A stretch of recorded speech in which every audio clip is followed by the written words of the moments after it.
అత్యంత ప్రియులైన దేవుని బిడలైన మీ అందరికీ ఈ ఉదయకాల సమయంలో మన ప్రభు అయిన యేసుక్రీస్తు ప్రభు వారి ఉన్నతమైన నామములో శుభములు మీ అందరికీ కూడా ప్రకటిస్తూ ఉన్నాం.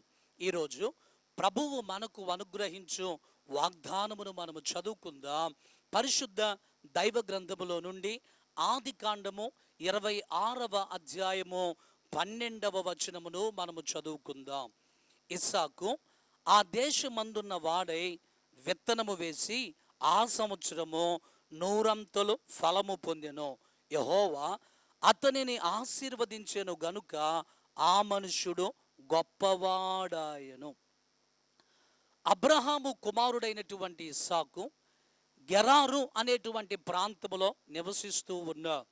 అలా ఆ సందర్భంలో ఇస్సాకు ఆ ప్రాంతంలో ఆ దేశంలో నివసిస్తూ ఉన్నప్పుడు చాలా భయంకరమైనటువంటి కరువు ఒకటి వచ్చింది. ఎక్కడా కూడా ఆహారము లేదు. మనుషులకు తినడానికి ఆహారము దొరకక చాలా కష్టపడుతూ ఇబ్బందులు పడుతూ ఉన్నా. అయితే అలాంటి సందర్భంలో ఇస్సాకు దేవుని యందు విశ్వాసమును ఉంచా. దేవుని మీద ఆధారపడి నా దేవునికి అసాధ్యమైనది ఏది కూడా లేదు, ఆయన గొప్ప కార్యములు జరిగించేటువంటి దేవుడు అని ఆ కరువు కాలంలో ఇస్సాకు విత్తనము వేస్తే ఆ విత్తనమును దేవుడు ఆశీర్వదించాడు.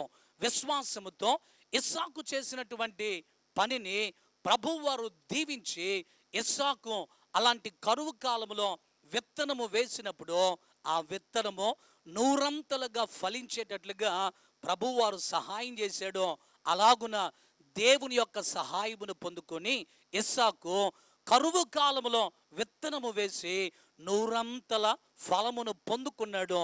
ప్రభువు అలాగున ఇస్సాకును ఆశీర్వదించాడు కనుక ఆ దేశంలో గొప్పవాడైపోయాడు.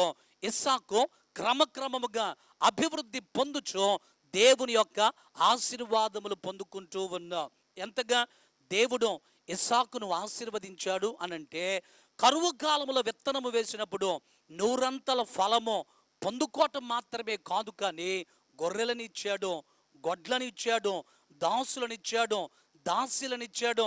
ఎలాగున గొప్ప సమూహమును ఇస్సాకుకు దేవుడు అనుగ్రహించి అంతగా ఇస్సాకును దేవుడు ఆశీర్వదించాడు.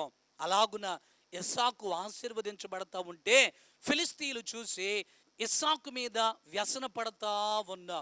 అంటే ఫిలిస్తీయులు ఇస్సాకును చూసి ఈర్ష్య పడేంతగా, ఇస్సాకును చూసి వ్యసన పడేంతగా దేవుడు ఇస్సాకును ఆశీర్వదించాడు. ఈ రోజున ప్రభు యొక్క వాగ్దానమును వింటున్న దేవుని బిడలారా, ఇస్సాకు ఎలాగైతే కరువు కాలంలో విత్తనము వేసి 100 ఫలమును పొందాడో, ఈ రోజున ప్రభువు నిన్ను నీ కుటుంబాన్ని 100 ఫలముతో నింపాలి అని, ఆశీర్వదించాలి అని ప్రభువారు కోరుకుంటూ ఉన్నా.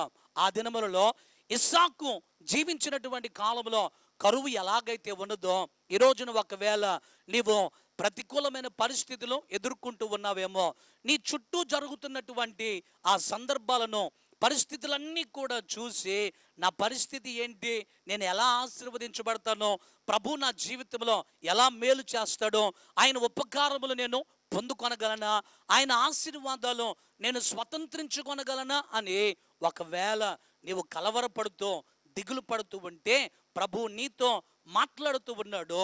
చుట్టూరా పరిస్థితిలో నీకు ప్రతికూలముగా ఉన్నప్పటికీ, చుట్టూరా ఉన్నటువంటి పరిస్థితిలో నీకు వ్యతిరేకముగా ఉన్నప్పటికీ ఆ పరిస్థితులన్నీ కూడా ప్రభువారు మార్చి నీకు అనుకూలముగా చేస్తాడు. కనుక కరువు కాలంలో ఇస్సాకును ఆశీర్వదించినటువంటి దేవుడు నిన్ను కూడా ఆశీర్వదిస్తాడు. కనుక ఈ రోజున దేవుని మాటలు వింటున్నటువంటి దేవుని బిడలారా, నిన్ను నీ కుటుంబాన్ని దేవుడు 100 ఆశీర్వదించి తన మెండైనటువంటి దీవెనలో ప్రభువు మీ మీద కృమ్మరించునుగాక.